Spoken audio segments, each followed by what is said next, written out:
रविवार 19 मार्च 2017 ये वो दिन है जब उत्तर प्रदेश की किस्मत और सत्ता दोनों बदल गई। जी हाँ, इस दिन मुख्यमंत्री योगी आदित्यनाथ ने सत्ता संभाली। राज्य की कानून व्यवस्था में एक बड़ा सुधार देखा गया। अपराध पर सख्ती से नकेल कसी गई, माफियाओं के खिलाफ बड़ी कार्रवाई हुई और आम जनता में सुरक्षा की भावना मजबूत हुई।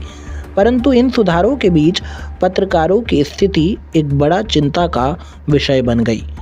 योगी सरकार की अगुवाई में प्रदेश में जहां माफियाओं का सफाया किया जा रहा है, वहीं पत्रकारों पर बढ़ते मामलों और अत्याचार की घटनाओं ने ये सवाल खड़ा कर दिया है कि क्या उत्तर प्रदेश अब पत्रकारों के लिए पलायन प्रदेश बनता जा रहा है।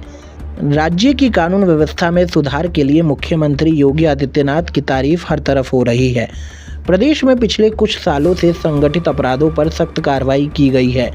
माफियाओं और अपराधियों पर बुलडोजर कार्रवाई और त्वरित न्याय प्रणाली की वजह से आम जनता में सुरक्षा की भावना मजबूत हुई है। लेकिन दूसरी ओर पत्रकारिता के क्षेत्र में काम करने वाले के लिए ये समय मुश्किल भरा साबित हो रहा है। बढ़ते मुकदमों और धमकियों के कारण कई पत्रकारों को राज्य से पलायन करने पर मजबूर होना पड़ा है। मुख्यमंत्री योगी आदित्यनाथ के नेतृत्व में जहां अपराधियों पर शिकंजा कसा जा रहा है, वहीं पत्रकारों पर मुकदमे दर्ज होने और उनके खिलाफ हो रही कार्रवाइयों ने एक अलग तस्वीर पेश की है। 2020 में अब तक सैकड़ों पत्रकारों पर केस दर्ज किए गए हैं। कई मामलों में पत्रकारों को अपनी जान बचाने के लिए राज्य छोड़ने पर मजबूर होना पड़ा है। योगी सरकार का कानून और व्यवस्था पर सख्त रुख सराहनीय है, लेकिन पत्रकारों के खिलाफ हो रही कार्रवाइयों ने मीडिया के क्षेत्र में चिंता बढ़ा दी है। स्वतंत्र पत्रकारिता को सुरक्षित माहौल देने के लिए कदम उठाना बेहद ज़रूरी है। आवश्यक है कि सरकार पत्रकारों की सुरक्षा सुनिश्चित करने के लिए विशेष कदम उठाए, ताकि उनके ऊपर अनावश्यक दबाव और मुकदमों की बजाय वे स्वतंत्र और निष्पक्ष रूप से अपनी जिम्मेदारी निभा सके। योगी आदित्यनाथ ने प्रदेश की कानून व्यवस्था में सुधार किया है, लेकिन पत्रकारों की स्थिति पर ध्यान देना भी उतना ही महत्वपूर्ण है। अब आपको कुछ आंकड़ों से परिचित करवाते हैं। जब से मुख्यमंत्री योगी आदित्यनाथ ने उत्तर प्रदेश की सत्ता संभाली है, तब से पत्रकारों पर दर्ज मुकदमों की संख्या में वृद्धि देखी गई है। Committee to protect journalist CPJ के रिकॉर्ड के अनुसार 2020 तक 66 से अधिक पत्रकारों पर विभिन्न मामलों में केस दर्ज किए गए थे। 2022 में उत्तर प्रदेश में कम से कम 48 पत्रकारों के खिलाफ FIR दर्ज हुई।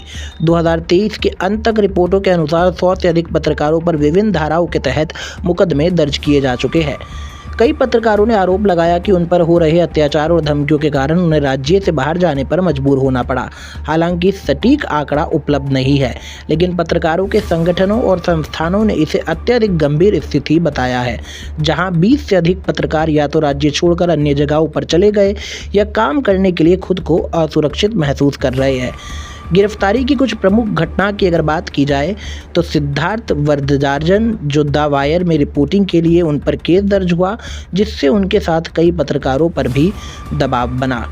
प्रियांशु गुप्ता, जो गाजियाबाद में लोकल रिपोर्टर थे और रिपोर्टिंग के दौरान उनकी गिरफ्तारी हुई।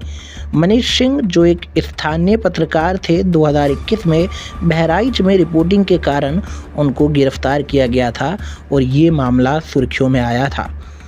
योगी आदित्यनाथ को पत्रकार की सुरक्षा के लिए बड़े कदम उठाना होंगे। इन घटनाओं से स्पष्ट है कि पत्रकार पर हो रही कार्रवाई ने उनके लिए काम करना कठिन बना दिया है और कई मामलों में उन्हें मुकदमों का सामना करना पड़ा है या राज्य छोड़ने की नौबत आई है।